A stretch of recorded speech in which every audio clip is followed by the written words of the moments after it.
గత కొన్ని సంవత్సరాలుగా భారీ వర్షాల ప్రభావంతో ముంపుకు గురవుతూ వచ్చిన కరప మండల ప్రజా పరిషత్ కార్యాలయాన్ని సుమారు 40 లక్షల నిధులతో ఆధునీకరించినట్లు ఎంపీపీ పెంకేశ్ శ్రీలక్ష్మి తెలిపారు. కార్యాలయ సదుపాయాలను మెరుగుపరిచే దిశగా ఈ పనులు చేపట్టినట్లు ఆమె చెప్పారు. కాకినాడ రూరల్ నియోజకవర్గం కరప మండల ప్రజా పరిషత్ కార్యాలయం ఆధునీకరణలో భాగంగా 40 లక్షల నిధులతో వివిధ శాఖల అధికారుల భవనాలను పాత భవనాల స్థానంలో కొత్త భవనాలను ఏర్పాటు చేసి రంగులు వేశారు. అలాగే కార్యాలయ భవనంలో శనివారం ఉదయం ఎంపీపీ పెంకేశ్ శ్రీ లక్ష్మీ సత్యబాబు దంపతుల చేతుల మీదుగా నూతన వినాయకుడి విగ్రహాన్ని ప్రతిష్ఠించారు. అనంతరం వినాయకుని విగ్రహానికి ఎంపీడీఓ శ్రీనివాస్, ఈవో నరసింహరావు, కార్యాలయ సిబ్బంది విగ్రహాల పూలమాలలు వేసి స్వామివారి ఆశీస్సులు తీసుకున్నారు.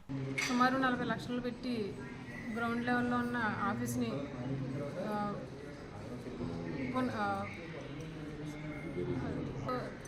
నిమిత్తం చేయడం జరిగింది. అలాగే ఇక్కడ వర్షం వస్తే మండలంలో ఆఫీసులోకి రాకుండా నీరు నిలబడిపోయి ఉండేది. అది వాటర్ బయటికి వెళ్ళిపోయేలాగా చేసి దానికి మోటార్ వేసి డెవలప్మెంట్ చేసాము.